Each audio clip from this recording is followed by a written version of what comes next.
I only went to camp one summer, but that one summer taught me a lot about life and myself. The only camp experience I had previously had was in grade 9 Temagami, and I absolutely fell in love with canoeing and camping. So that summer, I decided I would go to Camp Temagami, as recommended to me by my guide from the grade 9 trip. When I tell you that this was probably one of the hardest experiences of my life, I'm not kidding. Picture this. We paddled 100 kilometers and did 17 portages in the 10 days, and one girl broke her leg on trip. But that's a story for another day. The point is that it was hard, and I struggled a lot. When we got to the first portage, I quickly realized that I would not be able to carry one of the heavy cedar canoes, and opted for a smaller Wanigan instead, and even that was so heavy. And even though I made it to the end, I had to take a lot of breaks and was passed by other people carrying heavier things at twice the speed. I felt like a failure. It came so easily to everyone else but me. I quickly started to think that everyone hated me because I was a burden and couldn't carry the heavy stuff or paddle as hard. I found myself crying on the portages and just wanted to go home. But someone on my trip said something to me that I didn't fully appreciate until I got home. We finished one portage and were sitting by a lake while eating our lunch, which was dried meat and cheese on a piece of bannock that I had made the night before.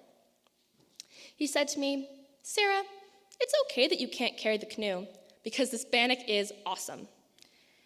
And while I still struggled with the feeling of being bad at the heavy lifting, everyone enjoyed the meals I made, and I wasn't the one that burnt the cake on the last night. And while this trip sounds like it was miserable, it's easily one of the best parts of my life. And I'm always finding myself coming back to camping, even when I'm so cold my fingers are numb and I'm swarmed by mosquitoes. The whole point of this is to say that everyone has different talents. Hi, my name is Sarah Ann, and I'm this year's chapel prefect. And I, like many people at Appleby and the world, can sometimes feel like we aren't good enough at anything. And I'm here to tell you that this is not true. We each have different things that we are good at, and it's okay and normal not to be good at everything, because no matter what, you have talents that are important. I try and apply this philosophy whenever I feel like I'm not good enough, and I think it is a good reminder, especially at a place like Appleby, where there are so many people that are so talented at so many things. It can be so easy to feel like you aren't good enough, but you have talents to share. I think back to my grade 9 math class with Mr. Pulford, where I had the lowest mark in the class and just felt so upset with myself that I was so far behind. But as Mr. Pulford said, I pulled myself up by my socks and did my best. Now, I didn't get anywhere near the top of the class, but still finished with a pretty decent mark. But even more important than that, I learned a lot. I learned a lot of math and how to think about math. That class wasn't about getting the right answer, but thinking and understanding the question. It was a foreign way of thinking to me in math, previously just going through the motions and following the steps. But I think I was able to start to grasp this, and that's what I see as the most important thing I learned that year. And yeah, in that class, I wasn't the smartest at all. But I learned skills just as, if not more, important. I learned to be curious and ask the stupid questions and truly understand what I was learning.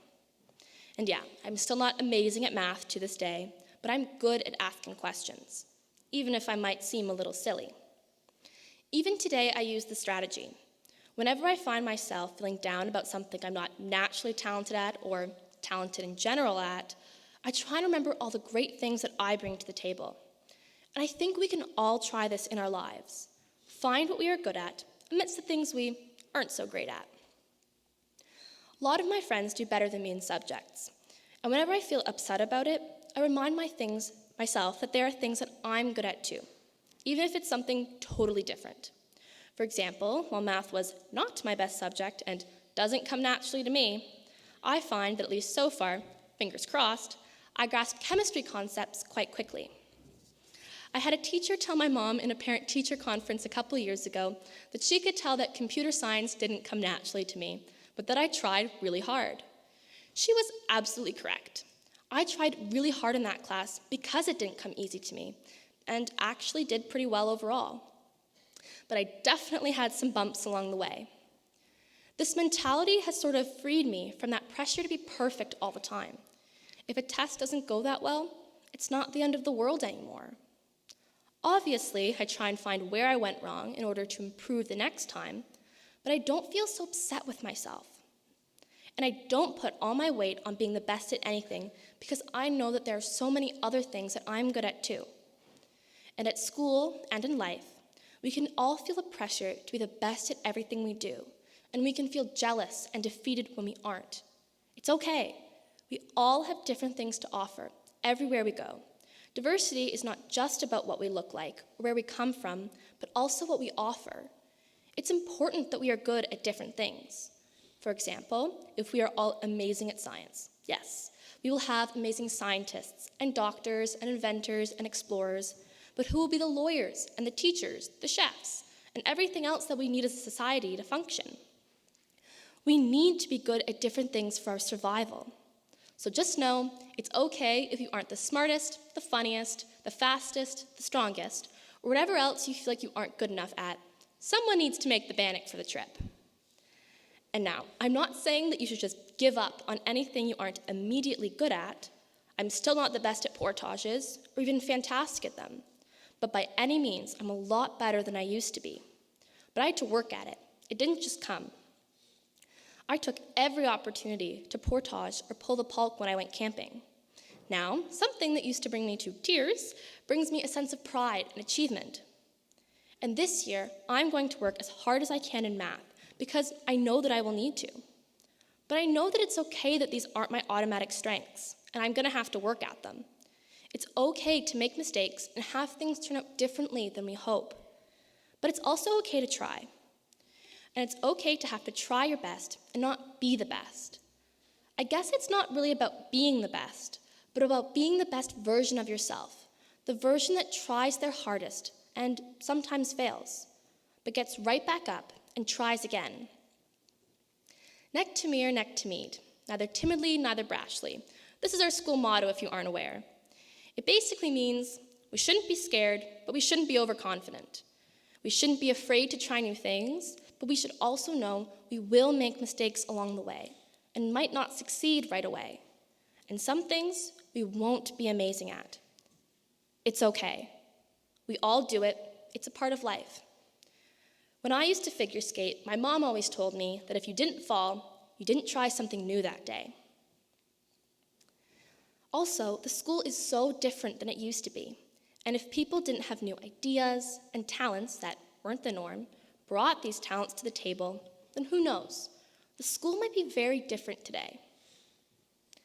And I think we can own today in this sense as well. Take that leap, and don't be afraid to do things at your own personal best that might not be the best. It's fine.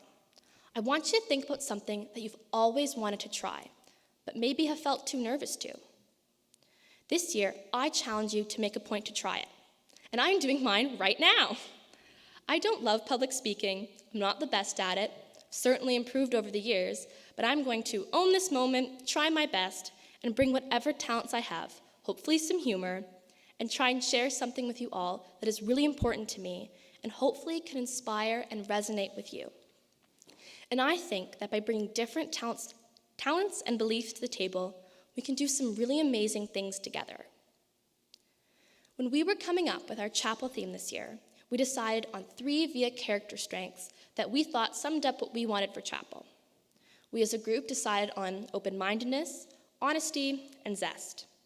Now, open-mindedness and honesty made a lot of sense to me, and those were the ones that I absolutely agreed on.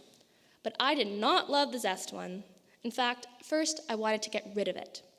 Then, a couple of people made their case about it, about how they wanted to have a year full of energy and passion and enthusiasm, and then I was totally on board. After hearing your perspective, I got it. And I think this really ties into that aspect of bringing your own talents to the table. We all bring our own talents and perspectives and beliefs to the table. And even if you don't have that talent or think that it's important at first, you need to be open to seeing how it can be important. All these different talents and traits work together. It's like a puzzle. You can't make a puzzle if all the pieces are the same. But once they come together, they make a beautiful picture. And this all comes down to the culture. We need to build a culture where everyone is valued and knows that they have gifts to share, even if they are different. So, I guess to sum it all up, I'm not good at everything, and neither are you. We all have things that we have to work on and won't be the best at, but we also have things that we are good at, and it's important to understand both sides, so you don't get too cocky with yourself, but also have a sense of self-confidence in your own abilities. In a world full of strong portagers, don't be afraid to be the brave bannock maker. And now, let's draw our circle a little wider and sing hymn number 418, Draw the Circle Wide.